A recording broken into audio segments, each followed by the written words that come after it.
ایک ہری پور گاؤں میں ایک لڑکی رہتی تھی جس کا نام سونا تھا۔ سونا کے والدین بچپن میں ہی فوت ہو گئے تھے۔ اس کی دادی اور سونا ایک گھر میں رہا کرتی تھیں۔ ان کے گھر میں ایک سیب کا پیڑ تھا جس سے سونا کی دادی وہ سیب بازار میں بیچتی اور ان کے گھر کا گزارا ہوا کرتا تھا۔ پھر کچھ ہی عرصے بعد سونا کی دادی بھی اس دنیا سے رخصت ہو گئیں اور سونا اس دنیا میں تنہا رہ گئی۔ سونا کی دادی کے انتقال کے بعد اب سونا خود سیب بیچنے کا کام کیا کرتی تھی۔ وہ صبح سویرے سیب توڑ کر درخت سے بازار میں سیب بیچنے کے لیے جایا کرتی تھی۔ ایک دن سونا جب بازار میں سیب بیچ رہی تھی تو اسی گاؤں میں رہنے والی ایک چڑیل اپنے جادوئی جھاڑو پر سوار ہو کر سونا کے پاس آتی ہے اور سونا سے کہتی ہے: اے لڑکی، یہ جو تو سیب بیچ رہی ہے، یہ سارے سیب آج میں کھاؤں گی، اور یہ سیب چپ چاپ سارے مجھے دے دے، ورنہ تو جانتی ہے کل سے تیرا یہ ٹھیلا کہیں نظر نہیں آئے گا اور تو اس دنیا سے کوچ کر جائے گی۔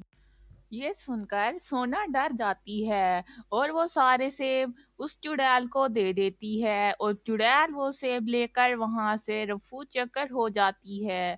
اتنے سارے سیب کھانے کی وجہ سے چڑیل کو پیٹ میں درد ہوتا ہے اور اس کی طبیعت خراب ہو جاتی ہے، تو وہ سوچتی ہے کہ میں نے ایسا کیا کھایا جس کی وجہ سے میرے پیٹ میں اتنا درد ہو گیا ہے۔ تو اسے یاد آتا ہے کہ میں نے آج ایک لڑکی سے سیب لے کر کھائے تھے۔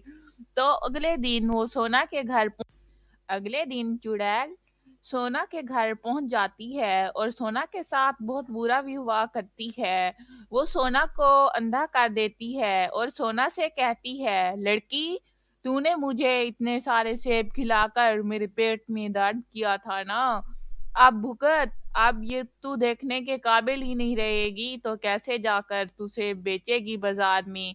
وہ سونا کو اپنی جادوئی چھڑی سے اندھا کر دیتی ہے اور سونا دیکھنے کے قابل نہیں رہتی۔ اتنے دن وہ گھر پر بیٹھی رہتی ہے۔ آہستہ آہستہ گھر میں کھانے کا راشن پانی بھی ختم ہو جاتا ہے اور سونا ایک دن گھر سے تنگ آ کر باہر نکلتی ہے اور وہ ایک پہاڑی پر جا کر کھڑی ہو جاتی ہے۔ اب فاصلہ اتنا تھا کہ وہ ایک پہاڑی سے ایک قدم بھی اگر نیچے رکھتی تو وہ گر جاتی اور وہ مر جاتی۔ تبھی وہاں ایک پری پریکٹ ہوتی ہے اور وہ دیکھتی ہے کہ ایک لڑکی بالکل پہاڑ کے کنارے کھڑی ہے۔ اگر وہ ایک بھی قدم نیچے رکھے گی تو اس کی موت واقع ہو سکتی ہے۔ پری دل ہی دل میں سوچتی ہے کہ یہ لڑکی شاید نبینا ہے اور اسے دکھتا کچھ بھی نہیں ہے۔ تبھی پری سونا سے مخاطب ہوتی ہے: بیٹا، تم یہاں کیوں کھڑی ہو؟ تمہارے ساتھ کیا مسئلہ ہے؟ تم یہاں پر گر جاؤ گی۔ کیا آپ کو نظر نہیں آ رہا؟ دیکھیں، آپ پہاڑ کے بالکل کنارے پر کھڑی ہیں۔ اگر آپ نے ایک قدم بھی نیچے رکھا تو آپ گر جائیں گی اور آپ کی موت واقع ہو سکتی ہے۔ تو تبھی سونا پری سے کہتی ہے: آپ کون ہیں اور کہاں سے آئی ہیں؟ تو پری بتاتی ہے کہ میں ایک پری ہوں۔ تو سونا کہتی ہے: پری، مجھے ایک جادوگرنی نے اندھا کر دیا ہے۔ وہ پری کو الف سے ساری بات بتاتی ہے اور اسے کہتی ہے کہ وہ جادوگرنی بہت بری ہے اور اس نے میرے ساتھ بہت برا کیا ہے، جس کی وجہ سے اب میں دیکھ بھی نہیں سکتی اور مجھے کچھ بھی نظر نہیں آتا۔ اب میں کیا کروں گی؟